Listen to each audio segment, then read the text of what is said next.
A hen party gone wrong. A Benidorm tale. It had been an action-packed month for us. Freda, Angela, Kelly, and me, Amy. We had just seen Ed Sheeran in Dublin, an unforgettable night of great music and laughter. But the highlight of our summer was yet to come.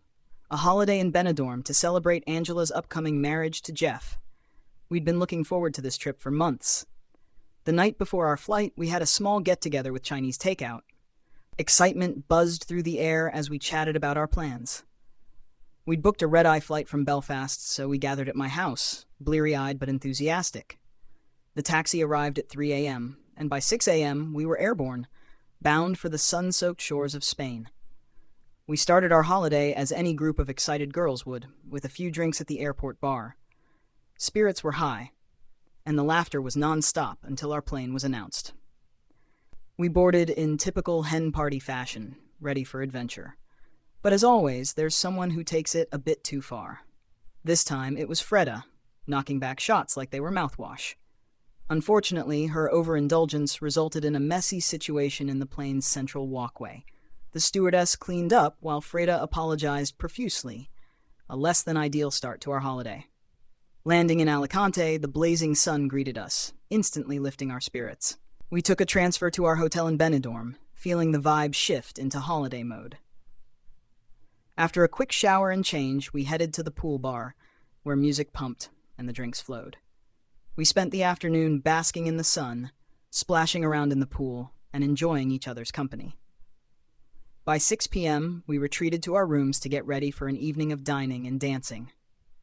We explored various bars, and though we were all tired and tipsy by the end of the night, we managed to make it back to our beds in one piece. The next morning, we were surprisingly fresh, ready for a day of shopping, lounging by the pool, and more drinks. As we soaked up the sun, we struck up a conversation with some guys on the neighboring sun loungers.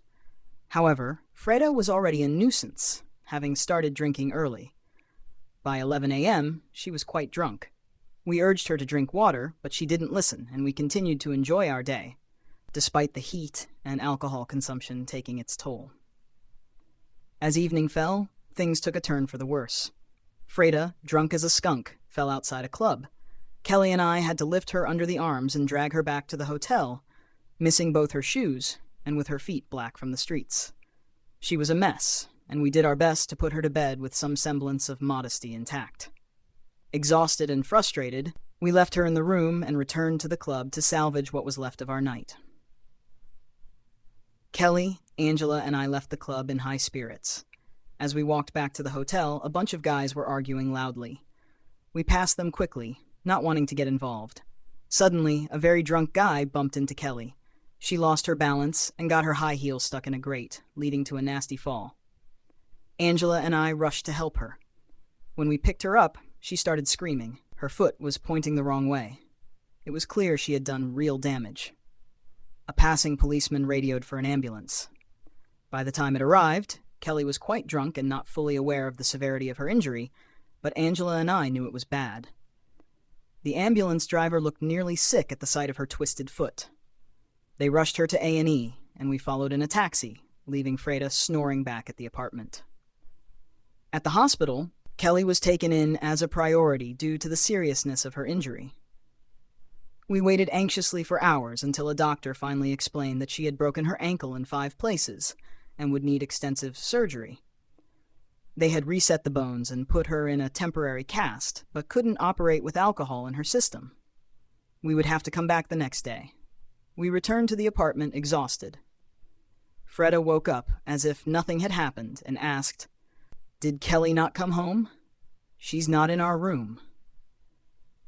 Angela and I, feeling like we'd had an hour of sleep, jumped out of bed into our flip-flops and explained we needed to get to the hospital.